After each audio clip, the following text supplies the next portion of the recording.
Peace, peace, peace, peace, everyone. We are now live. I am Michael Jordan, aka the Sirius Alchemist, back with another video. Peace, peace, family. It's been a minute since I've been on here. It's been a minute. You know what I'm saying? I've been kind of busy. Decided to come on here today. I was going through my book collection. I ran across this book. I was like, damn, I ain't done a book review on this book or any of his books. So today I'm doing a book review on Dr. York, Dr. Malachi Z. York. Let's set the record straight. When this book came out, I think this book came out about, man, I'm not sure what year this book came out. Let me check out the copyright and see what year it came out. But this book came out, uh, let's see here.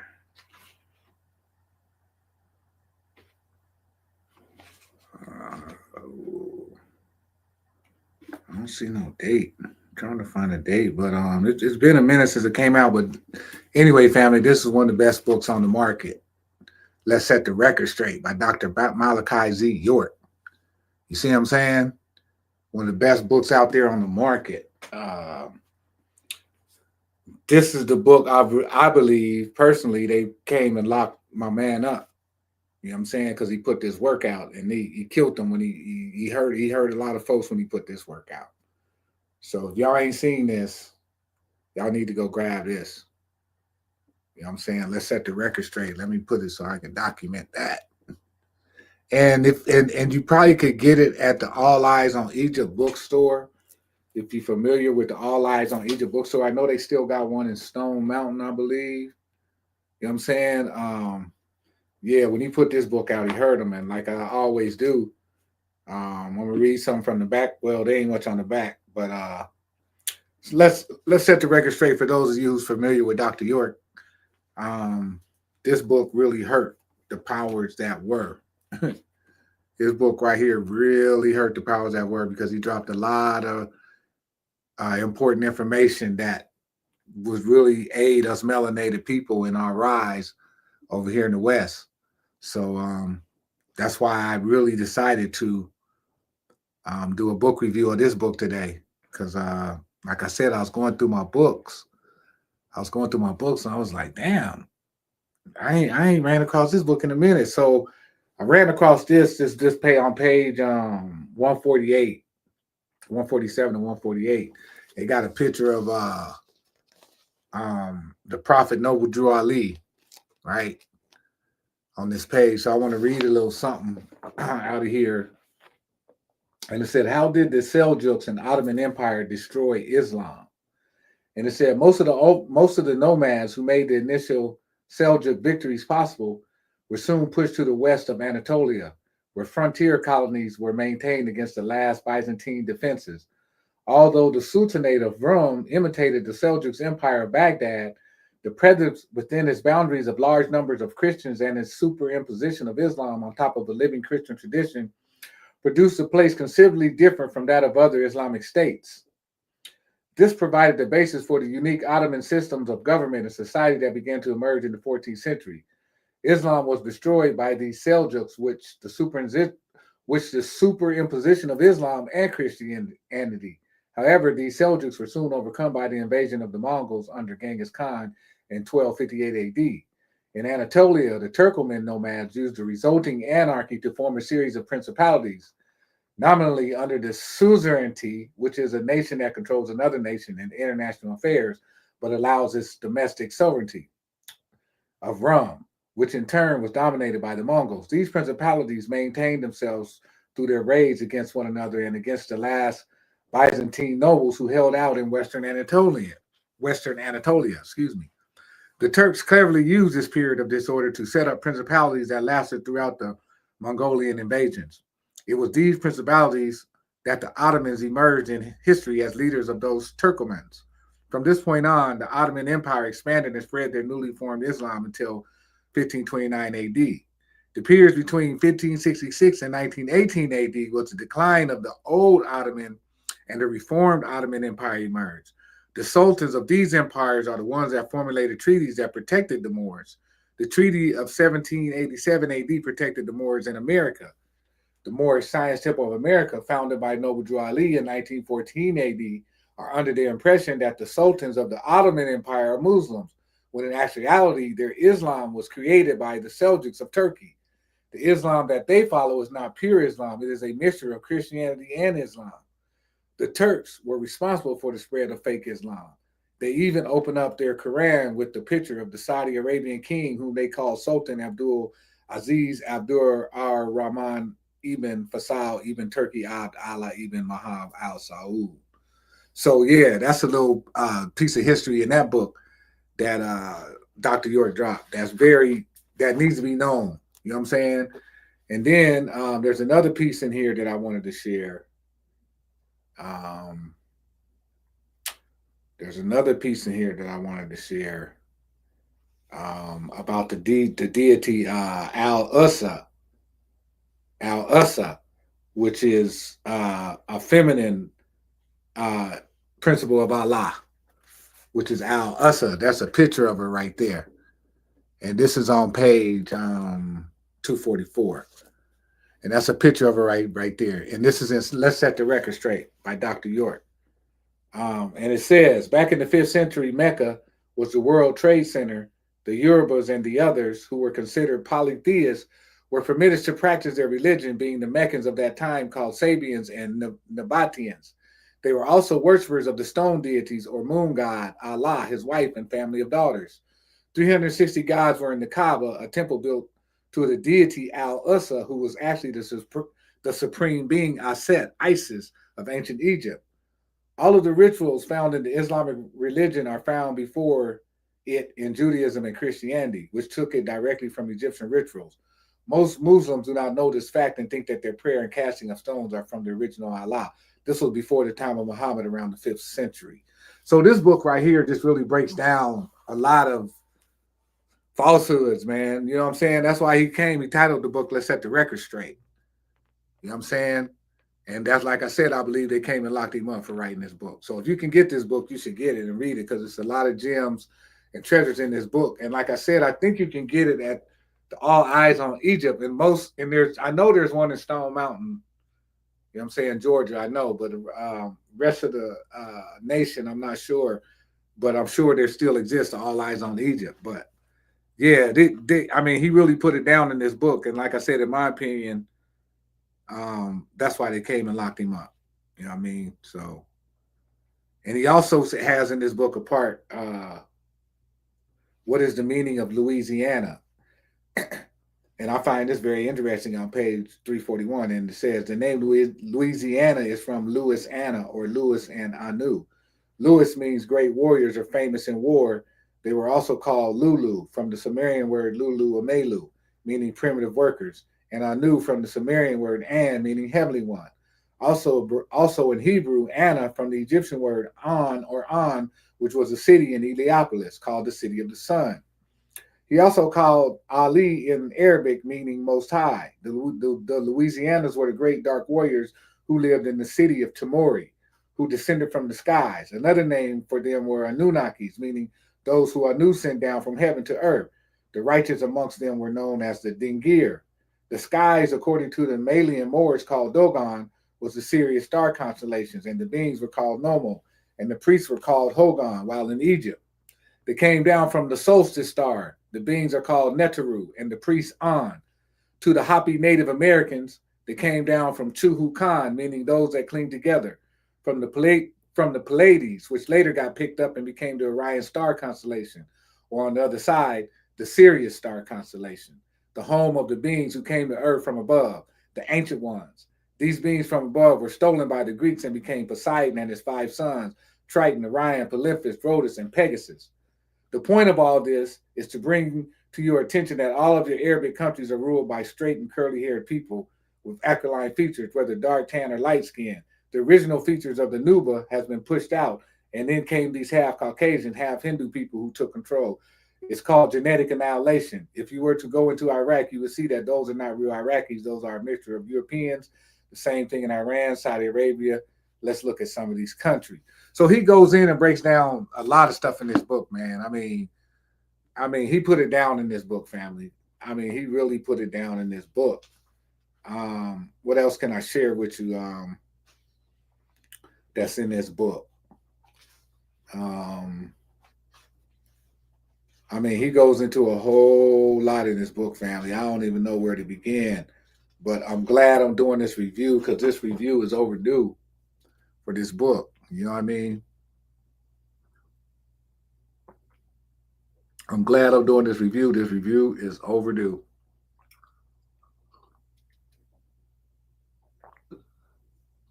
So yeah, let's set the record straight, Dr. York. Um, Let me see what else in here needs to be known that I could share online real quick. And he goes into the Olmecs. Um, uh, I mean, he goes into a whole lot, man. He goes into a whole lot in this book. Um, Let me see what can I share with y'all. Let me share. Let me see. What are historians' beliefs on the first inhabitants of America? Some modern historians say that the first inhabitants of America were the black Australoids who date 38,000 years ago. However, let me bring this to your attention. If you take the word Australoids and break it in half as a compound, you get the word Australoid. The Austra meaning someone or things that lives or inhabits Australia. This is what they want you to believe, that the indigenous people were aboriginals who live in Australia. However, this is no way aboriginals can be indigenous people because they have blonde hair, a sign of regressive gene. Their features, on the other hand, stems from New Guinea origin, from Africa, but the blonde straight hair trait is a regressive gene. The Olmecs had woolly or nappy hair, and they would braid their hair. Australians don't have flat follicles. Their hair follicles, or the follicle of people with straight or six ether hair, has an anchor or curl at the root. It grows out of a slant and lies flat on the surface of their skin. The follicles of woolly or nine ether hair is flat and grows out to form a tight curl. The hair is the key. It's simple and clear, as in the case of a baby. Babies are born with straight or curly hair, and as they mature, their genes get stronger and their hair thickens and turns into the nine ether gene. So then he goes into I mean, this book goes into a lot, family. This book goes into a lot. If you can get your hands on it, get it. If you can get your hands on this book right here, get it. Get it. Let's set the record straight by Dr. Malachi Z. York. He hurt the powers that were with this. I mean, he hurt them. Um, he put so much in here, and then so much I can't even. Some of this I can't even go onto online. You know what I mean? But the book is worth its weight in gold. It's worth going to get. It's worth having in your library. It's worth teaching to your children because the truth has got to be known. The truth has got to get out. And this book right here is setting the record straight. This book right here is setting the record straight. Go out and get it. I'm trying to find if I could find something else in here to share with y'all.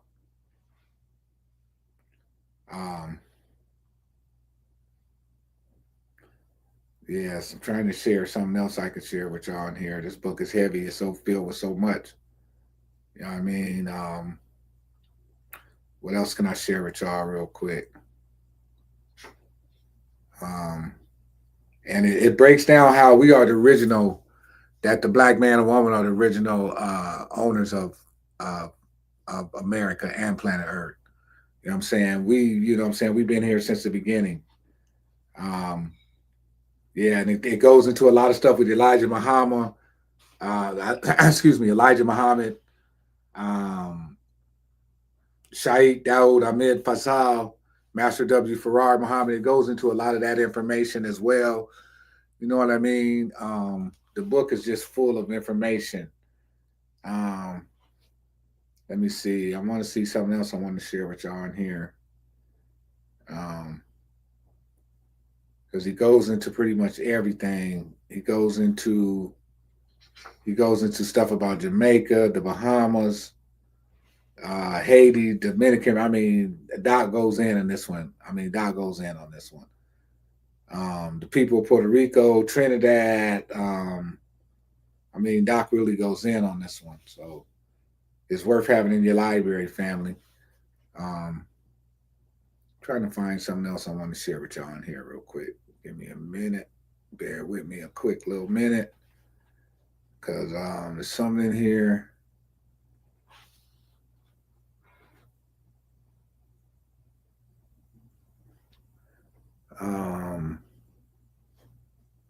Let's see.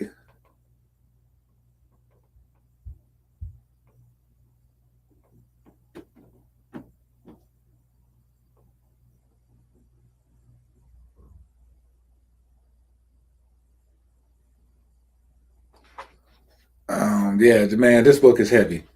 Yeah, I don't want to hold up too much attention and waste too much time, but yeah, this book is heavy right here, man. So I had to do a book review on it.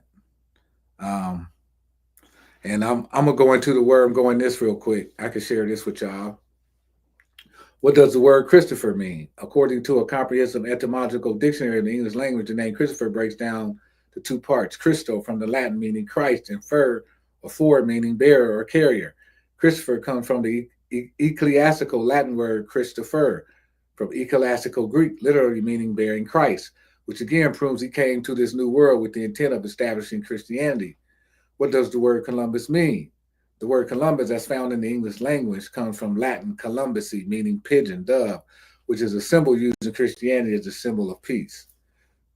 Question: who was the first person to come on land when Columbus reached America? Columbus was not the first person to come on land. The first person to come on land was a Moor of the ancient Shriner Brotherhood named Pietro el Negro, or Negrito, also called Mr. Peter, the Nigger. Pietro el Negro was the admiral, meaning a high commander and the head navigator of one of Columbus' ships, called the Nina. There are two things you should bear in mind. The ancient Shriner Brotherhood were known navigators who charted the deserts as well as the seas. This word Nina has its roots in Nin, in the ancient Egyptian way of saying noble for females, which all of our crafts were named after. There was a Nubian king found on the shores that greeted him. All of this can be found in the Columbus logs. And then also it can be found in the book called Dogs of God. Dogs of God. Yeah, just put that name in. You ain't even got to know the author. Just put in that name and all that come up, Dogs of God. All of that information is in that book as well. But they would never reveal this information to you because it would go against their history. That a pale man discovered America. The statement that Christopher Columbus discovered America was coined because it said that he led the way for the European explorers. The real truth is Diego Columbus and Christopher Columbus would have starved if it weren't for Pietro el Negrito, the Negro, who fed them. It was also the same Pietro the Negro who was with Columbus when he went to ask Queen Isabella to support his trip. He had with him spearheads made with a combination of 4 different metals: gold, silver, copper, and brass. These spears ignited the Queen's interest, after which, considering the possible wealth to gain, she decided to support Columbus's trip. Make note that when the Columbus came to the Indies, he encountered the rulers with the same spear tips as the ones of the Mandingo tribe given by Petro de Negro, who were a tribe of Malians. They came over to America years before Columbus. You heard me, family? Years before Columbus. Make note that the first tribe of Native Americans that Columbus encountered were the Arawak, which was black, so-called black Americans, or so-called African Americans, or so, all these names they try to give us to throw us off the land, because they've been trying to get us off the land for a long time. That's why they be trying to unalive us all the time. You know what I'm saying? Because they've been trying to get us off this land, but that had never, ever happened. So yeah, family, get this book. This book is worth its weight in gold. And it also says right here, Columbus' voyage was a religious voyage. He came here with the intent of converting the Native Americans to Christianity. If you look at the meaning of his name, Christopher, which according to the comprehensive etymological dictionary of the English language, Christopher is from the ecclesiastical Latin Christo and forest. Christopher from Christ, and forest to for from the Greek foros, which means bearing, from feren meaning to carry.